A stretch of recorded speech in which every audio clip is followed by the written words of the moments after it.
All right, everybody, we're live. It's Dan here from Passion. Hope you're having a wonderful day. I'm very, very excited. It's the Passion to Profession podcast, and we're here today with Li Jin. Li, how are you? Hi there. I'm great. How are you doing? So good, and very excited to be speaking to you. We've been excited for this episode for a while, everybody, because Li has done incredible work around the passion economy. I'll give you a little bit of background for those who don't know Li already, and then we're going to dive into some really valuable content.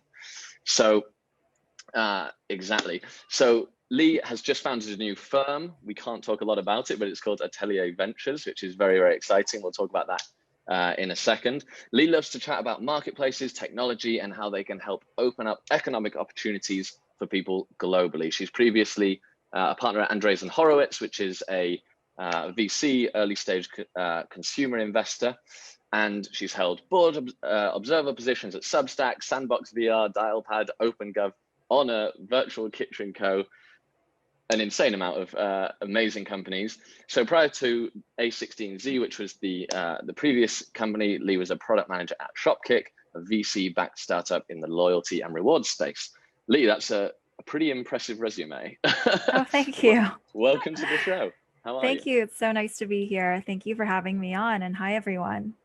Nice. All right, guys, I see, wow, a bunch of you logging in live already, which is awesome. Hey, Keith. Hey, Mary. How are you doing? You guys who are watching, do me a favor tonight, because usually Liam is moderating the podcast as well, but it's his birthday, so I told him to take the night off.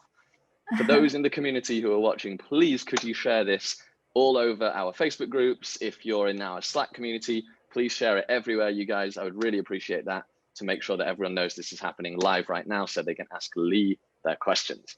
So Li, before we dive into talking a lot about the passion economy and everything, can you start with a little bit of an introduction about yourself and why you're interested in the passion economy? Yeah, of course. So as you mentioned, I am a consumer startup investor. I've been working in the venture capital space for the past 4+ years. I was previously at a firm called Andreessen Horowitz in Menlo Park, California. And now I've started my own firm called Atelier Ventures, which is investing exclusively in the passion economy.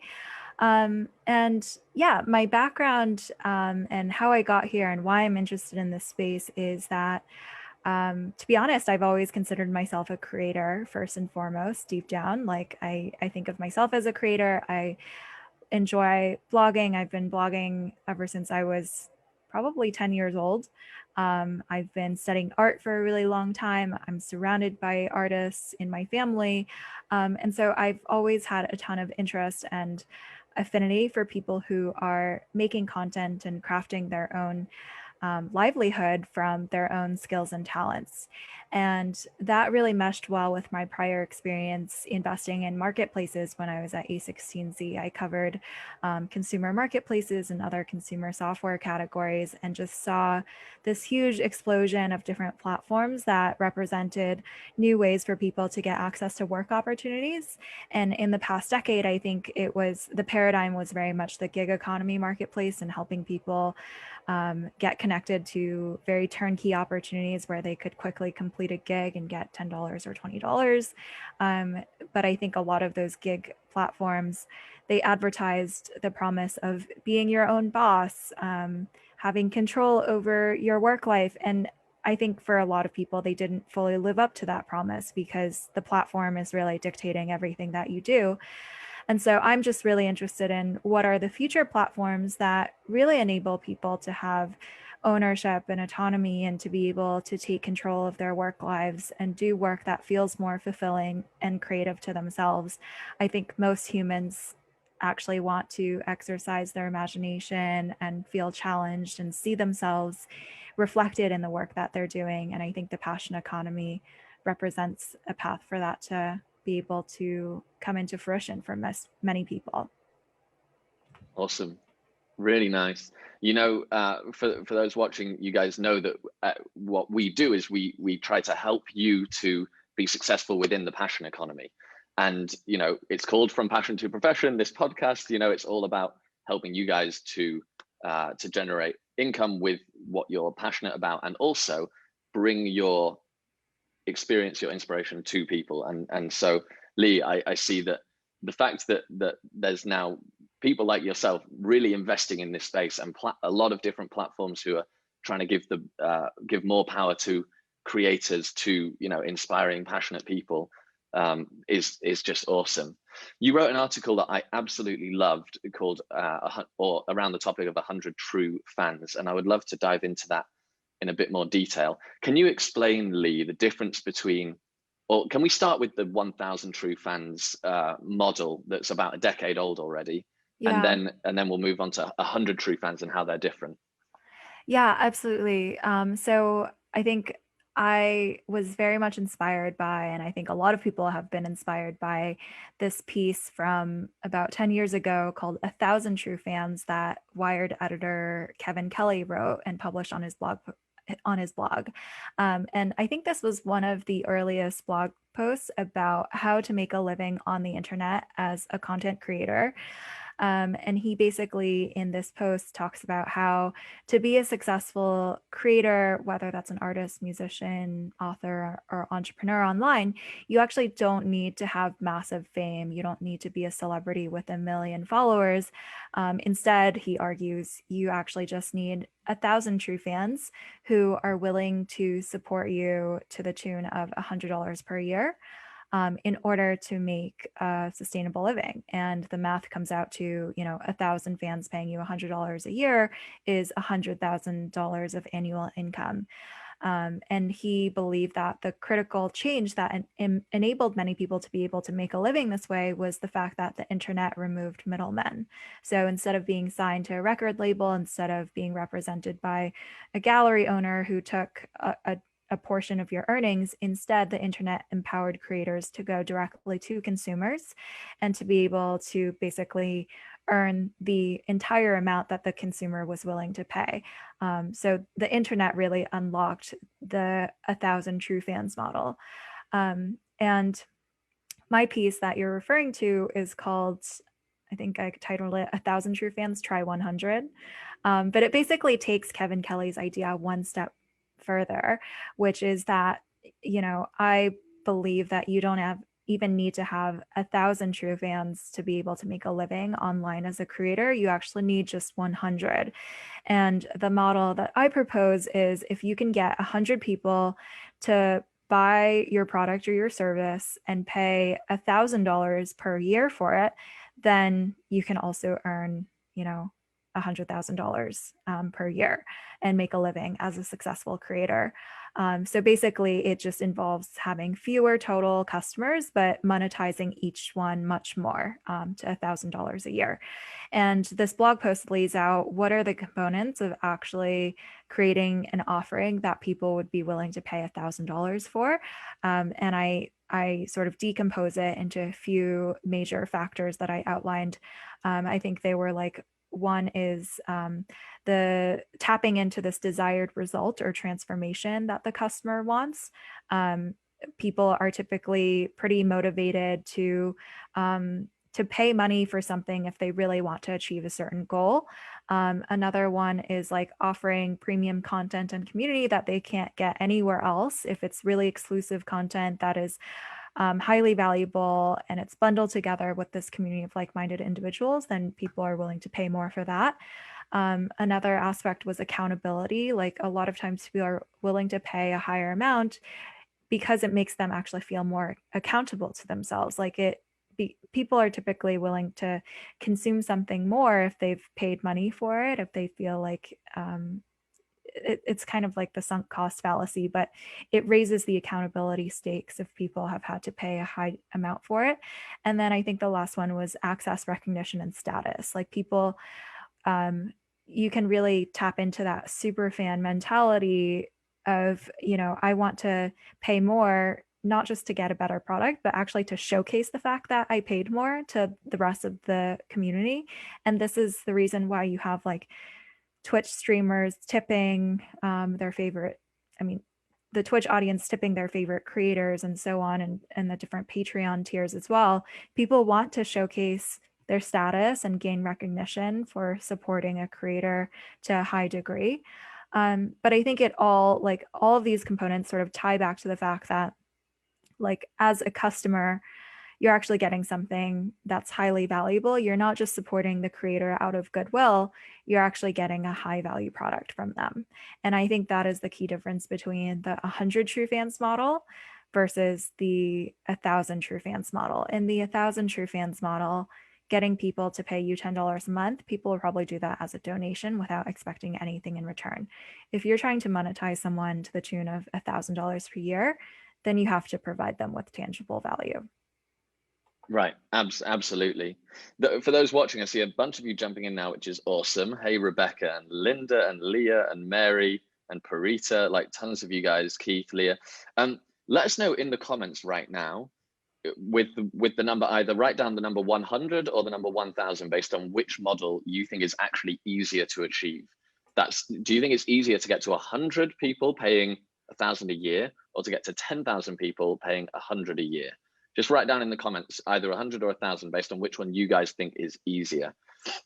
Yeah, and I think also, just to elaborate a little bit more on the two models, the reason why I wrote the post in the first place was because I got a ton of pushback from the first piece that I had published last year, The Passion Economy and the Future of Work. And people were skeptical that many people could even make a living this way by tapping into their passions and unique skills and creating an offering around it.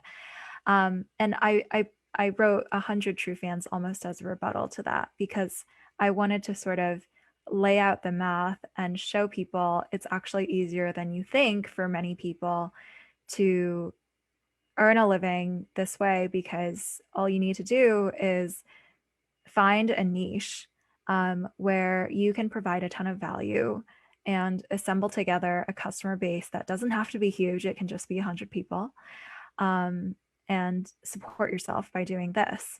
Like, you don't actually need to be a mega TikTok star with 1 million followers. You can just be someone who is an expert in a certain field and find 100 other people all around the planet who care about this topic and monetize them to a higher degree.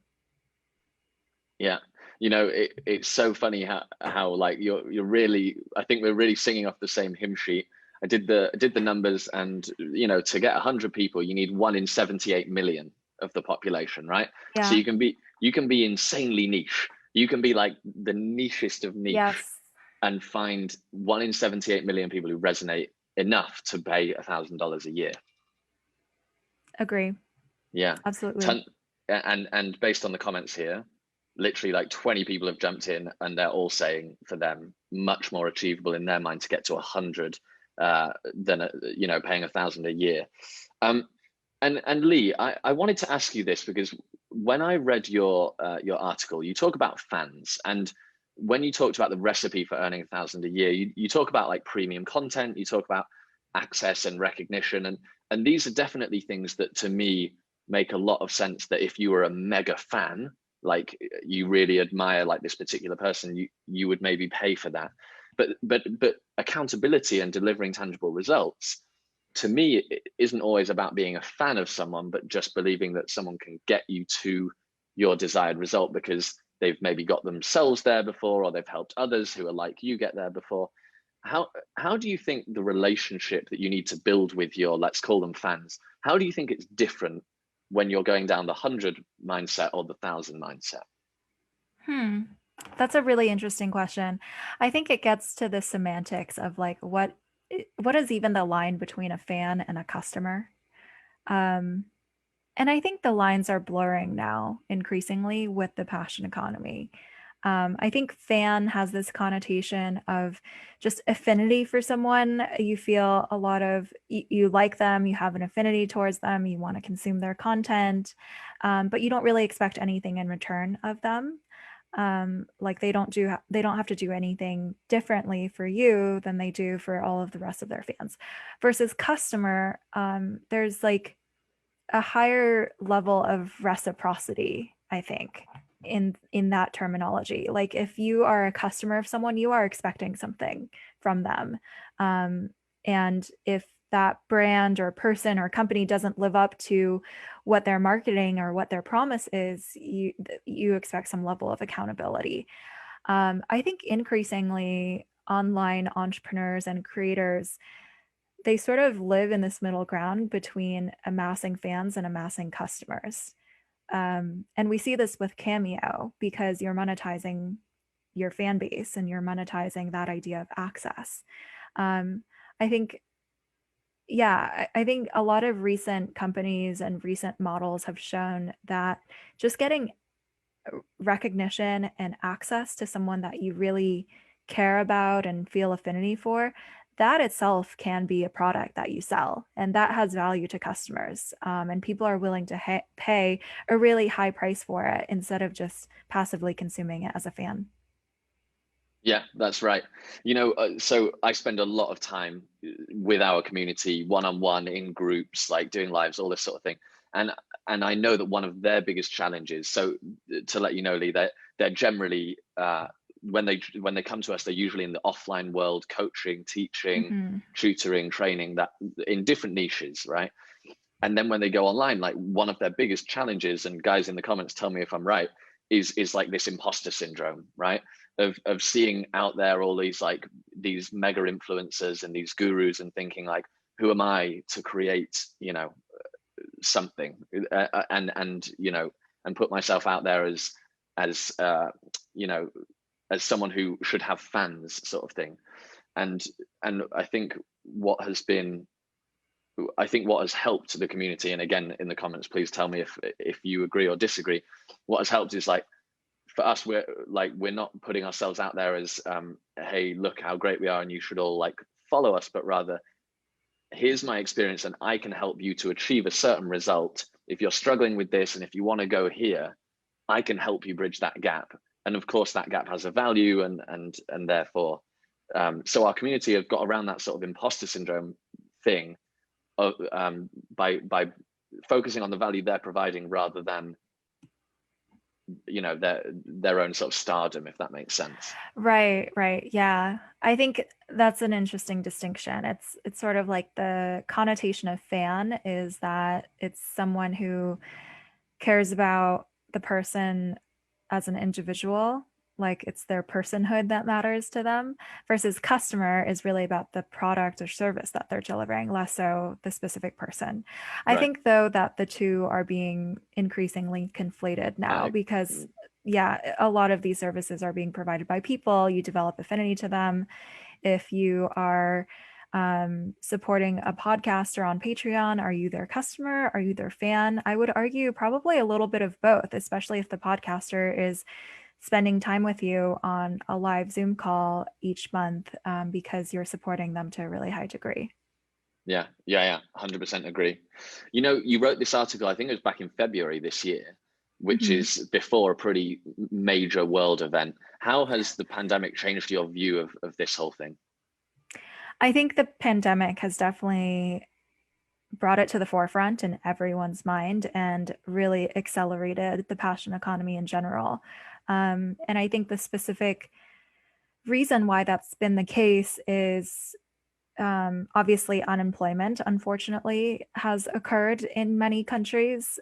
People are losing their previous job positions, their full-time employment positions, and they're looking for supplemental income. And so that's catalyzed a lot of people um, looking around and signing up for different platforms that represent potential sources of earnings, which are a lot of these passion economy platforms. And I think in general, there's also a broad awareness too now that like people have to watch out for themselves. They can't rely forever on an employer or a company just providing for them forever in exchange for their loyalty or time. Like that contract has been broken, and a lot of people saw that during COVID. Like I think COVID was the first time that a lot of tech workers realized that they are workers. They're not infallible because there were so many startups that did layoffs um, as COVID unfolded in the US. And I don't think that hasn't happened at scale in Silicon Valley probably for the last 10 years. But, it kind of showed everyone across the socioeconomic spectrum that companies like the condition that companies are operating in and their own stability is constantly in flux. There's nothing that's guaranteed, and by relying on a single employer for your entire income, you're actually at more risk potentially than if you were to diversify your income to 100 fans or 1,000 customers. And so I think the move towards the passion economy, I think, is going to be very much accelerated by COVID. And I think it's going to last because people realize that this is actually potentially a safer, more sustainable model than having just one single job. And so, after talking to lots of different passion economy companies in the past few months, I've heard from all of them that this has been a period of like unprecedented growth on the supply side, on the creator side, that they are seeing growth numbers month over month that they haven't seen in years or ever. And they feel kind of guilty about it, that they're doing quite well during this period of time. But I think it just goes back to the fact that this is a supplemental source of income. There's a lot of people who perhaps have thought about creating their own business offering online for a long time. And now is the moment to do so. Now is when they have the time and the opportunity cost is the lowest. Yeah, right. I can definitely, the community knows that that this year, we only launched beginning of last year, beginning of 2019, and this year has been very much a lot of growth for us. And what's really interesting in what you said is that actually, arguably now, some people would see becoming an entrepreneur as less risky than having a 9 to 5, which I think is a really unique situation, and I had not thought about it like that before. Yeah. Yes. And that is at every level. That's at the individual creator level. I think this period is catalyzing a lot of people starting blogs, starting YouTube channels, starting podcasts, whatever. But it even flows up to like the startup level, where I feel like if you talk to venture capital investors, they'll say that this summer has been the busiest summer that they've experienced for early stage fundraising in their near-term memory. Like, it's definitely by far the busiest summer that I've experienced since I started in venture in 2016. And I think that's because people are starting companies at a higher pace now. They want to capitalize on the major disruption that has occurred in consumers' lives. There's tons of new behavior changes. There's obviously going to be a lot of opportunities for companies. And I think it's also the fact that for many people, like, there's just lower opportunity costs. You don't have a bajillion job offers on the table, all trying to pay you a really high base salary that you have to think through. Like, if those options are not on the table, you're probably going to be more likely to start a startup or start a content business or try new things right now. It reminds me of like one of our customers. They're a couple, David and Caroline. Some of you guys in the chat, give us a Y in the comments if you know David and Caroline. They're from Australia. They run a gym, right? And of course, it got closed down in probably March this year. And they thought, okay, they've got, I think, 4 kids. They've got to pay the bills, so they joined Passion. They launched an app, and they started, they started moving online, right? And then a month or 2 in, they started to realize that actually there are benefits to being online. It's way more profitable because you don't need a big space and loads of, like, on a unit economics basis, is much more profitable per member, let's say. Plus they thought, oh, actually we can finally go and spend that 2 months in England that we wanted to do with the kids if we're not running the gym all the time. And so and then they made the decision, actually this is actually better for us. So that's that behavioral change thing that you mentioned. Like, some things won't go back regardless of the pandemic. Right. Yeah. We have some questions in the comments, Lee. So let's jump in here. So Leah has a question for Lee, which is, Leah said, I would love Lee to share a few examples of unique passion providers that she's seen. I always love hearing about unique #passion fighters. That's what we call our community. Interesting. Well, I'm very deeply entrenched in the newsletter writer world. That's probably the segment of creators that I am the closest to because that's I do that. I write a newsletter at li.substack.com. It's about technology and startups. And so I am a member of this like newsletter writers collective club. We call ourselves Type House, modeled off of the TikTok Hype House. um, and yeah, I think some of us are doing it full time, some of us are doing it part time, some of us do it for free, some of us charge $200 a year per customer. Um, and yeah, people write about everything. There's people in there writing about the music industry and the intersection of music with technology. There's people that are um, sort of doing teardowns of companies' strategies and talking about business strategy concepts. There's people in there who are profiling the habits and productivity hacks of high profile individuals. Um, I also have another newsletter that I do with a couple of other people on a weekly basis where we do weekly news analysis of the passion economy. So we'll talk about like um, things that are happening on TikTok or other creator related news, and we charge for this. So there's like, I mean, if you name the topic, there's probably a newsletter writer that's making a living off of it. That's awesome. And some people watching this might be thinking like, oh, how on earth do you charge for a newsletter? I'm unsubscribing all day long from like spam emails, and you're telling me people are paying to receive these emails. What would be like, what strategies are people and yourself using to actually to get people to pay for newsletter? Yeah. So definitely people's inboxes are quite overloaded, but I think most of it is pretty low quality stuff. Like if you go to your promotions folder, I doubt many people actually read most of those emails. And so in terms of like emails that actually deliver real value, make you feel informed, make you feel like you learned something new from it, and have high content density, I think people are still willing to pay for that the same way that they're willing to pay for other media subscriptions, like for the New York Times or the Wall Street Journal.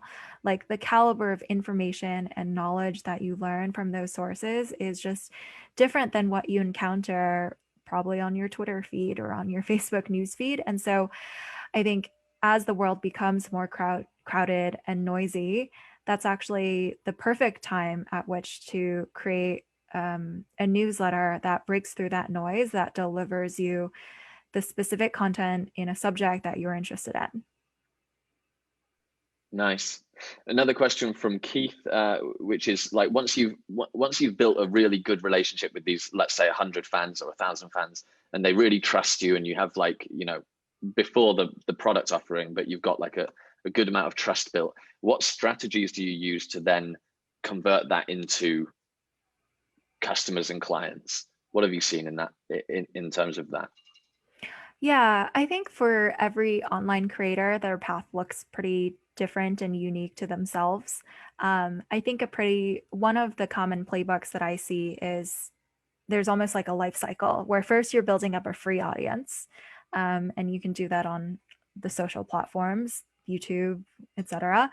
Then people try to get them to sign up for some more engaged offering where you're establishing a direct line of communication to them. So, for instance, a newsletter, or getting them to just input their emails and sign up for your list so that you can reach them later. And from there, coming out with content offerings that would really serve whatever demographic of audience you've assembled. That might be an ebook, that might be a course, a coaching product, a paid newsletter, whatever it might be. But I think for most content creators, there is that kind of phased approach of first building up a free audience and then gradually trying to upsell them. Got it. Lee, thank you so much. The community have absolutely loved this, as have I. I was so excited to speak to you, and it's been so fun. Thank you. Where Thank can you so people much. connect with you? Where can people, follow you or whatever? Yeah, definitely. So I write an email newsletter. It's just lee.substack.com. I'm one of the few people that have a two-letter Substack username. They've since deprecated those, so it's pretty OG. Um, and then if you are building a startup in the passion economy, would love to hear from you as well. My email is lee@atelierventures.co. Um, and then, yeah, if you Google me, I'm pretty present all over the internet. That is true. And I have to say, I really recommend to you guys to read the content that Lee puts out into the world, because it's concise, it's content rich, as you said. And quite often I have like a thought in my head, I can't get it quite straight. And then I find something that Lee's written that just puts it better than I could myself. And I send it to my team and I'm like, guys, this is what I meant. That is so So funny. Oh, and I forgot to plug. Okay, I also do a weekly interview series with founders and creators and operators who are mostly building startups in the fashion economy. And I host that on Fridays at 2 p.m. Eastern time, US. So, for instance, last week we hosted Dan Turan from Manage My Queue. This week we're hosting Casey Newton from The Verge, who just went independent on Substack. And I think in an upcoming week, we have Taylor Lorenz coming on, the New York Times reporter. So it's all about creators, monetizing passions, micro entrepreneurship. And so if you sign up at our newsletter, meansofcreation.substack.com, you'll get alerts for those sessions. all right, awesome. I'm just writing these out for people. So I'm putting them in the comments. So it's Amazing. meansofcreation.substack.com, right? Correct. Okay, got it. And I've put your other Substack one in there, and I've also put and your email address, which is for you guys if you're building a startup in the passion economy. Lee, thank you so much. It was so fun. Thank you for joining us, and thanks for Thanks, everyone else who Daniel. was watching. Thank you guys so much for joining us today. This was fun. Thank you. Thanks.